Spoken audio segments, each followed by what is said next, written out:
Hi, my dear brothers. We are hoping for the coming of the Holy Spirit during this 7th week of Easter time, 7 Easter week. And today we reflect about the life of St. Paul, the Apostle St. Paul. Not the person, but the personality is the reflection of today. We see in the Acts of the Apostles how Paul has a mission. He has been chosen in order to proclaim the gospel to the entire world. He is going step by step. He is going to Rome.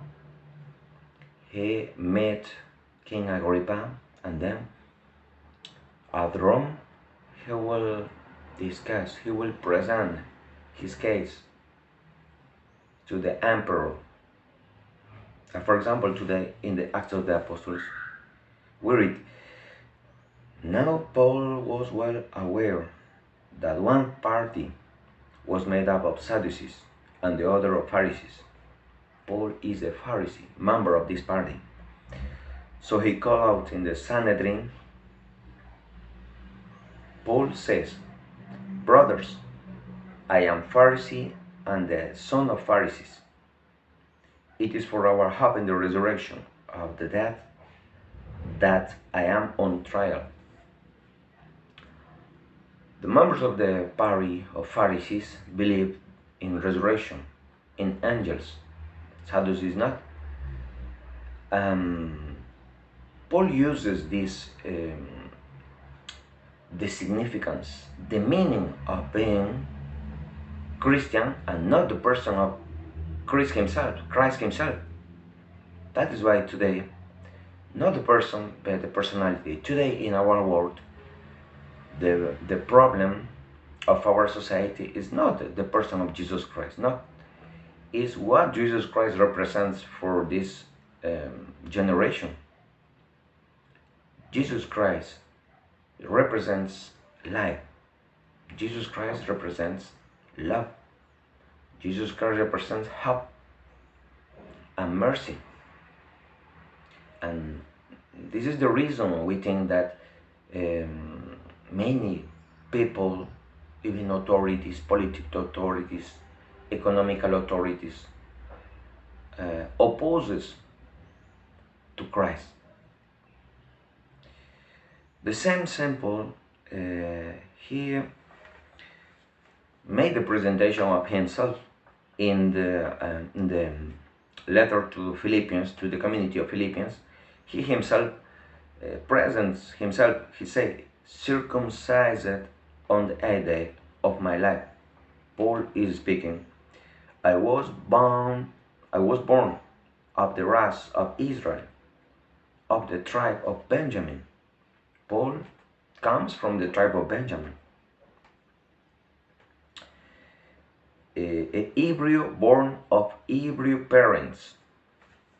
His parents were Hebrew. In Tars, in the matter of the law, I was a Pharisee. He is member of this party. For religious fervor, I was a persecutor of the church.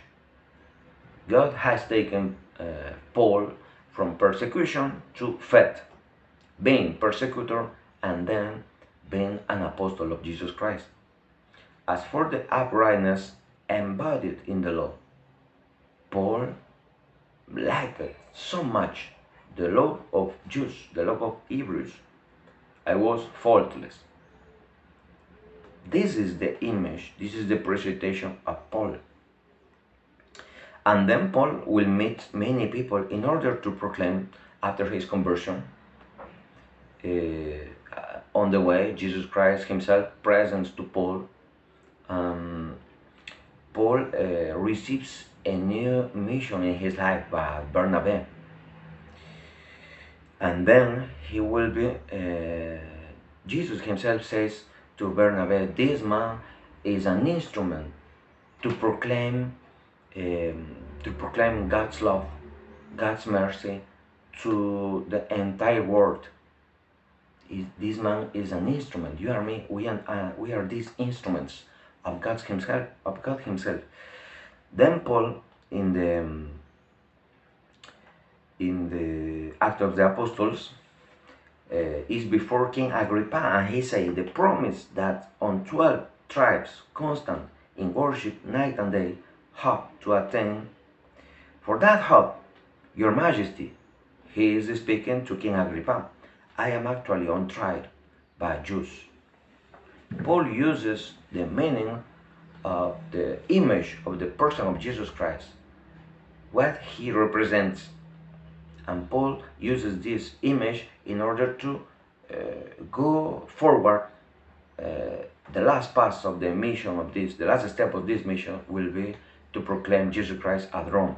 And then Paul, before the Roman governor, will say, and I hold the sure hope in God, as they do, that there will be a resurrection of the upright and the resurrection of the wicked alike.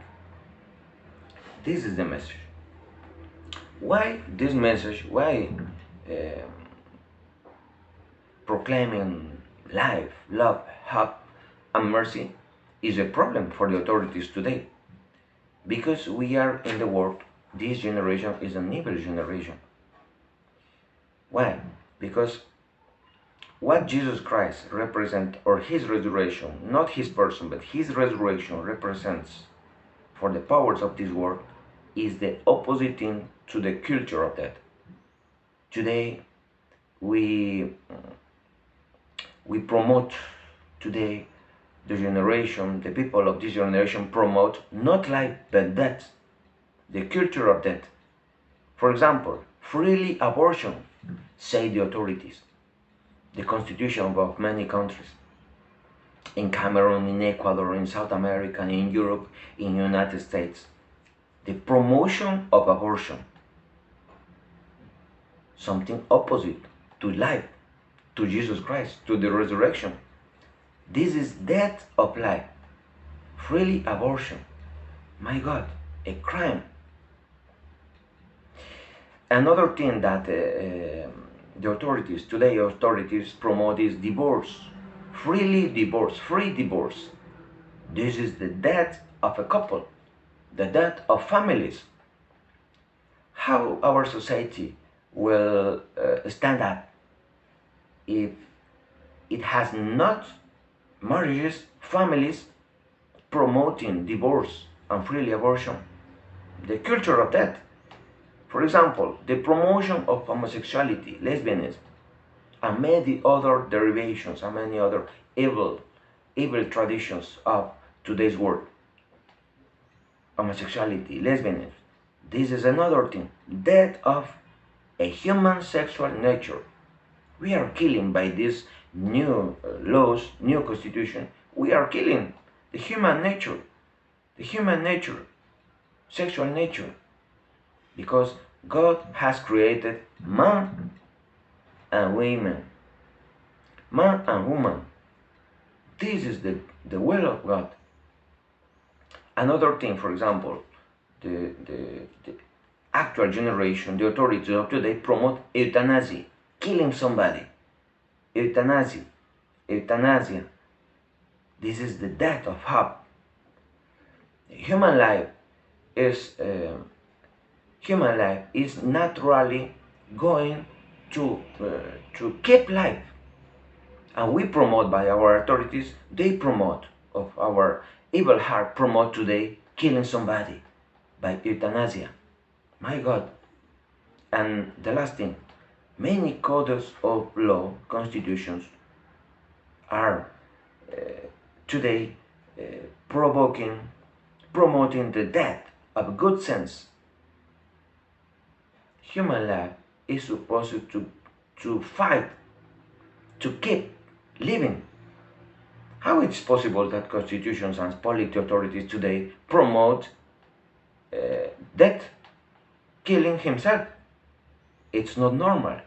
That is why the king of this world is the devil, and you and me, in this time of Paschal resurrection, We are invited to enter into the mother of the resurrection, the mother of the meaning of Christianity, of the mission of Jesus Christ, which was to promote life, to promote families, to promote keeping life, to promote caring life, and to abort, to reject abortion, homosexuality, lesbianism, divorce, everything that fights against life, you and me.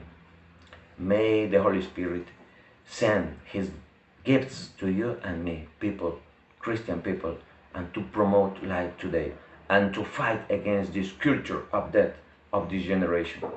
May God help us. Thank you.